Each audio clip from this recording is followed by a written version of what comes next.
آج ہم فٹنس کی دنیا میں پھیلی ہوئی کچھ بہت ہی عام لیکن اکثر گمراہ کن باتوں پر غور کر رہے ہیں۔ آپ نے بھی ضرور سنا ہوگا، جیسے کہ وزن اٹھانے سے خواتین بہت بھاری بھرکم ہو جاتی ہیں، یا پھر یہ کہ فلیٹ پیٹ چاہیے تو بس روز سینکڑوں کرنچز کرو۔ تو ہمارے پاس ایک معلوماتی تحریر ہے جو ان مشہور فٹنس جھوجوں کا آپ کہہ لیں پردہ فاش کرتی ہے، اور یہ بتاتی ہے کہ سائنس اصل میں کیا کہتی ہے۔ مقصد سیدھا سا ہے، ان غلط فہمیوں کو سمجھنا تاکہ فٹنس کے سفر میں ہمارا وقت اور محنت وہ ضائع نہ ہو۔ بالکل، اور یہ آج کل بہت اہم ہے کیونکہ دیکھیں، فٹنس مشورے تو ہر طرف ہیں، سوشل میڈیا ہے، جمز ہیں، دوست احباب ہیں۔ مسئلہ یہ ہے کہ ان میں سے بہت سے مشورے وہ سائنسی حقائق پر مبنی نہیں ہوتے، اور غلط معلومات پر عمل کرنے سے ظاہر نتائج تو نہیں ملتے، الٹا مایوسی ہوتی ہے، کبھی چوٹ لگ جاتی ہے یا بندہ ورزش سے وہ دل چھوڑ دیتا ہے۔ چلیں انسنی سنائی باتوں کو ذرا کھولتے ہیں اور دیکھتے ہیں کہ اصل کہانی کیا ہے۔ پہلی اور شاید سب سے زیادہ پریشان کن غلط فہمی، خاص طور پہ خواتین کے لیے، وہ یہ ہے کہ وزن اٹھانے یعنی ویٹ لفٹنگ سے جسم بہت زیادہ بھاری یا بلکی ہو جاتا ہے۔ کیا یہ واقعی سچ ہے کہ ڈمبل اٹھانے سے خواتین ایک دم مردوں جیسی دکھنے لگیں گی؟ نہیں نہیں، یہ خدشہ بالکل بے بنیاد ہے۔ حقیقت یہ ہے کہ خواتین میں قدرتی طور پر ٹیسٹوسٹیرون جو ہارمون ہے، اس کی سطح مردوں کے مقابلے میں بہت کم ہوتی ہے۔ اچھا۔ جی، اور یہی وہ ہارمون ہے جو مسلز یعنی پٹھوں کے سائز میں بڑے اضافے کے لیے ضروری ہے۔ تو اس لیے خواتین کے لیے صرف ویٹ ٹریننگ سے اتنا زیادہ مسل ماس بنانا وہ تقریباً ناممکن ہے کہ وہ بھاری بھرکم نظر آئیں۔ وہ جو باڈی بلڈرز کی تصویریں ہوتی ہیں نا، وہ تو سالوں کی انتہائی سخت خاص ٹریننگ ہوتی ہے، بہت زیادہ کیلوریز والی خوراک ہوتی ہے، اور کبھی کبھی تو پرفارمنس انہانسنگ ڈرگز بھی استعمال ہوتے ہیں۔ اوہو۔ اس کے بالکل برعکس سائنس ہمیں بتاتی ہے کہ ویٹ ٹریننگ یعنی اسٹرینتھ ٹریننگ خواتین کے لیے بے حد مفید ہے۔ اس سے میٹابولزم تیز ہوتا ہے، یعنی آپ کا جسم آرام کرتے ہوئے بھی زیادہ کیلوریز جلاتا ہے۔ اچھا۔ جی، یوں سمجھ لیں کہ ہر پاؤنڈ پٹھا جو آپ بناتے ہیں نا، وہ آرام کے وقت بھی روزانہ اضافی کیلوریز جلاتا ہے۔ یہ آپ کے جسم کی اپنی چھوٹی سی بھٹی سمجھ لیں جو 24 گھنٹے چلتی رہتی ہے۔ اس کے علاوہ ہڈیاں مضبوط ہوتی ہیں۔ یہ خاص طور پر خواتین میں بڑھتی عمر کے ساتھ آسٹیوپروسس کا خطرہ کم کرتا ہے۔ یہ تو بہت اہم ہے۔ بالکل، اور جسمانی ساخت بہتر ہوتی ہے، چربی زیادہ مؤثر طریقے سے کم ہوتی ہے۔ تو نتیجہ بلکی ہونا نہیں، بلکہ ایک مضبوط، ٹونڈ اور دبلا جسم ہے۔ یہ تو بہت ہی اہم وضاحت ہے۔ مطلب خواتین کو وزن اٹھانے سے ڈرنا نہیں چاہیے، بالکل اسے اپنی صحت کے لیے ضروری سمجھنا چاہیے۔ یہ سوچ کے یہ صرف مردوں کا کام ہے، یہ تو بالکل غلط ہوئی۔ بالکل، طاقت تو سب کے لیے ہے، اور اس سے خود اعتمادی بھی بڑھتی ہے، یہ بھی ایک بات ہے۔ اچھا، طاقت اور کوشش کی بات ہوئی تو ایک اور خیال ذہن میں آتا ہے کہ فٹ رہنے کے لیے روزانہ گھنٹوں جم میں پسینہ بہانا ضروری ہے۔ کیا یہ سچ ہے کہ جتنا زیادہ اتنا بہتر والا اصول یہاں بھی لگتا ہے؟ نہیں، یہ بھی ایک بہت عام غلط فہمی ہے۔ ورزش کے معاملے میں مقدار سے زیادہ وہ کوالٹی اور مستقل مزاجی اہم ہے۔ اچھا۔ جی، تحقیق یہی بتاتی ہے کہ زیادہ تر لوگوں کے لیے ہفتے میں 3 سے 5 دن اور ہر بار کوئی 30 سے 45 منٹ کی مؤثر ورزش کافی ہے۔ اور مؤثر سے میری مراد ہے کہ آپ توجہ سے مناسب شدت کے ساتھ ورزش کر رہے ہوں۔ بغیر کسی پلان کے گھنٹوں جم میں گزارنا وہ نہ صرف وقت کا ضیاع ہے، بلکہ اس سے برن آؤٹ ہو سکتا ہے، یعنی جسمانی اور ذہنی تھکن، اور چوٹ لگنے کا خطرہ بھی بڑھ جاتا ہے۔ فٹنس ایک میراتھن کی طرح ہے، سپرنٹ نہیں۔ آہستہ اور مستقل چلنا زیادہ بہتر ہے۔ یعنی کم وقت میں بھی اچھے نتائج مل سکتے ہیں اگر ورزش سمارٹ طریقے سے کی جائے۔ یہ جان کر تو یقیناً بہت سے لوگوں کو حوصلہ ملے گا جن کے پاس وقت کی کمی ہوتی ہے۔ اچھا، اسی طرح ایک اور بہت مشہور خواہش ہوتی ہے لوگوں کی، خاص طور پر پیٹ کی چربی کم کرنے کی۔ کیا یہ ممکن ہے کہ صرف پیٹ کی ورزشیں کر کے وہیں سے چربی پگھلائی جا سکے، جسے اسپاٹ ریڈکشن کہتے ہیں؟ اف، کاش ایسا ہو سکتا، لیکن سائنسی طور پر یہ بالکل ناممکن ہے۔ بالکل ناممکن؟ جی، جسم سے چربی تب کم ہوتی ہے جب آپ کیلوریز جلانے کی مقدار وہ کھانے کی مقدار سے زیادہ کر دیتے ہیں، یعنی کیلوری ڈیفیسٹ۔ آسان لفظوں میں کہیں تو خرچ زیادہ اور کھانا کم۔ جب جسم چربی کو توانائی کے لیے استعمال کرتا ہے نا، تو وہ خود فیصلہ کرتا ہے کہ کہاں سے لینی ہے۔ یہ جینیاتی طور پر طے ہوتا ہے اور ہر شخص میں مختلف ہوتا ہے۔ آپ جسم کو کہہ نہیں سکتے کہ بھئی صرف پیٹ سے چربی لو۔ ٹھیک۔ زیادہ تر لوگوں کے لیے پیٹ کی چربی سب سے مشکل سے سب سے آخر میں جاتی ہے، تو لامتناہی کرنچز کرنے سے آپ کے پیٹ کے مسلز یعنی ایبز وہ تو مضبوط ہو جائیں گے، ٹھیک ہے، لیکن ان کے اوپر جو چربی کی طے ہے اس پر کوئی خاص فرق نہیں پڑے گا۔ تو پھر حل کیا ہے؟ اصل حل پیٹ کو سپورٹ کرنے کا یا مجموعی طور پر چربی کم کرنے کا وہ 3 ستونوں پر کھڑا ہے۔ پہلا، پورے جسم کی طاقت کی تربیت، فل باڈی اسٹرینتھ ٹریننگ، جو پٹوں کو مضبوط بناتی ہے، میٹابولزم بڑھاتی ہے۔ دوسرا، کارڈیو ورزش جیسے دوڑنا، سائیکلنگ، تیرنا وغیرہ، یہ دل کی صحت بہتر کرتی ہیں اور کیلوریز جلاتی ہیں۔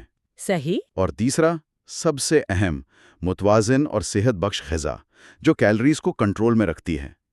یہی وہ مجموعی حکمت عملی ہے جو اصل میں کام کرتی ہے۔ یہ بات سمجھ آتی ہے، یعنی جسم ایک پورے سسٹم کے طور پر کام کرتا ہے، ہماری مرضی سے نہیں۔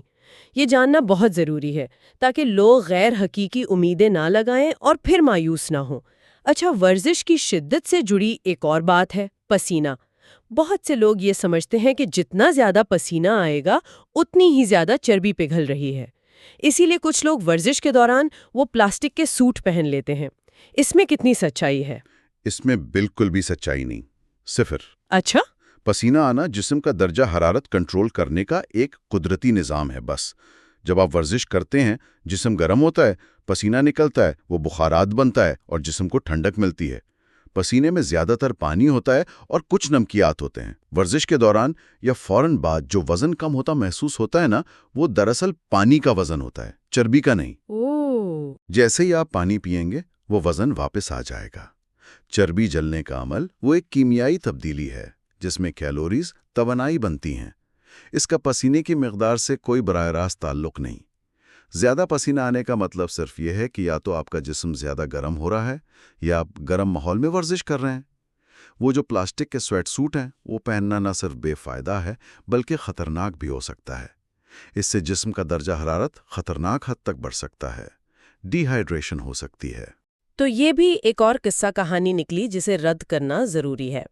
اچھا، ابھی آپ نے کارڈیو اور طاقت کی تربیت دونوں کا ذکر کیا۔ کچھ لوگ سمجھتے ہیں کہ وزن کم کرنے یا فٹ رہنے کے لیے صرف کارڈیو جیسے دوڑنا یا سائیکل چلانا بس وہی کافی ہے۔ انہیں وزن اٹھانے کی کیا ضرورت ہے؟ کیا یہ سوچ ٹھیک ہے؟ دیکھیں، کارڈیو ورزش دل، پھیپھڑوں اور مجموعی برداشت یعنی انڈیورنس کے لیے بہترین ہے، اس میں تو کوئی شک نہیں ہے۔ لیکن صرف کارڈیو پر انحصار کرنا وہ ایک نامکمل حکمت عملی ہے۔ اگر آپ صرف کارڈیو کرتے ہیں اور طاقت کی تربیت کو نظر انداز کر دیتے ہیں تو آپ کیلوریز تو جلائیں گے، ٹھیک ہے، لیکن آپ پٹھوں کو بنانے یا انہیں برقرار رکھنے کا موقع گوا دیں گے۔ اور لمبے عرصے تک صرف کارڈیو کرنے سے پٹھوں کے ضائع ہونے کا خطرہ بھی ہوتا ہے۔ اسے مسل ایٹروفی کہتے ہیں۔ یعنی مسلز کمزور ہو جاتے ہیں؟ جی، پٹھے کمزور اور سائز میں چھوٹے ہونے لگتے ہیں۔ یاد رکھیں، پٹھے آپ کے جسم کی کیلری جلانے والی مشینیں ہیں۔ جتنے زیادہ پٹھے ہوں گے آپ کا میٹابولزم اتنا ہی تیز ہوگا، یہاں تک کہ جب آپ آرام کر رہے ہوں۔ صحیح۔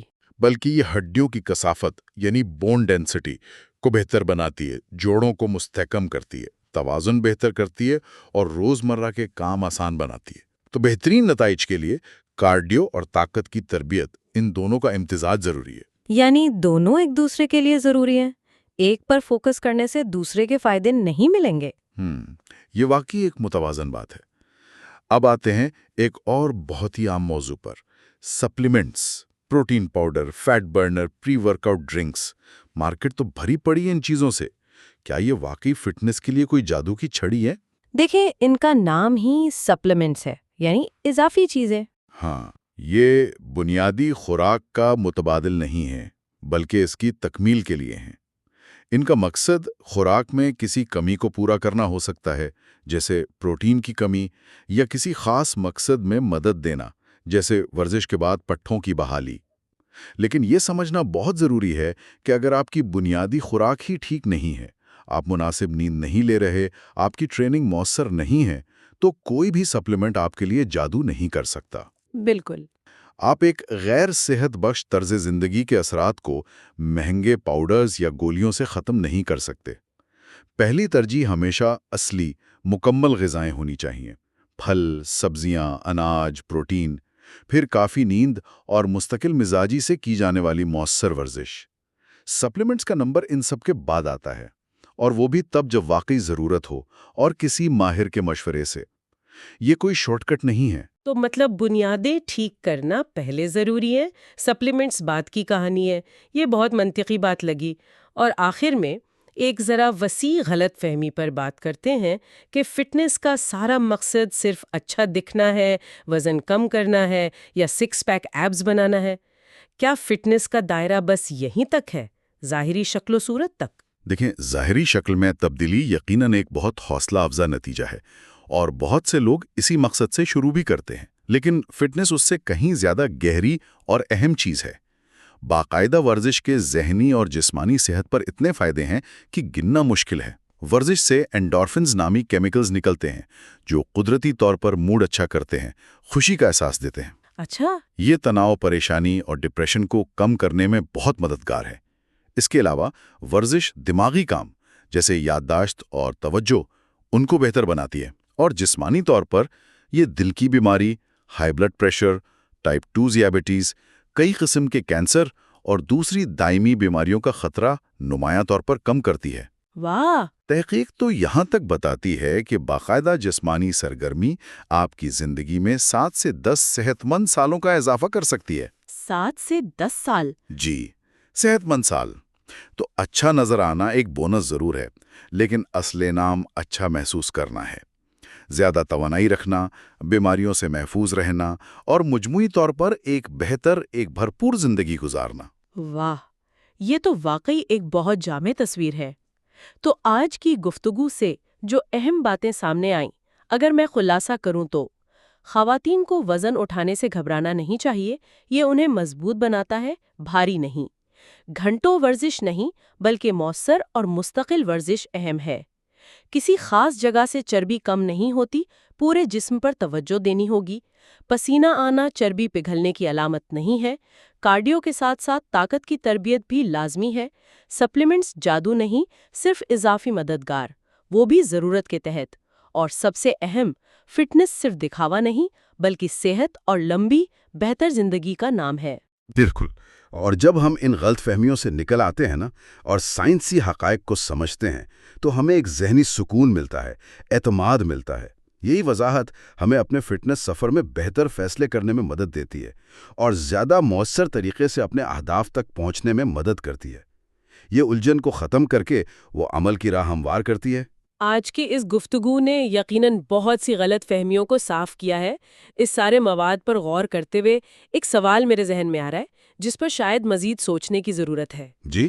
وہ سوال یہ ہے کہ اگر سائنس ہمیں یہ بتا رہی ہے کہ فٹنس کا اصل فائدہ ایک لمبی، صحت مند اور فعال زندگی ہے، نہ کہ صرف ایک خاص قسم کی جسمانی شکل، تو پھر ہمارا معاشرہ، ہمارا میڈیا اور کبھی کبھی ہم خود بھی صحت مند عادات کو مستقل اپنانے کے بجائے فوری نتائج، جسمانی تبدیلیوں اور ایک خاص مثالی جسم کے پیچھے اتنا کیوں بھاگتے ہیں؟ صحت کے جو اندرونی فوائد ہیں ان پر توجہ کم اور ظاہری شکل پر اتنی زیادہ کیوں ہیں؟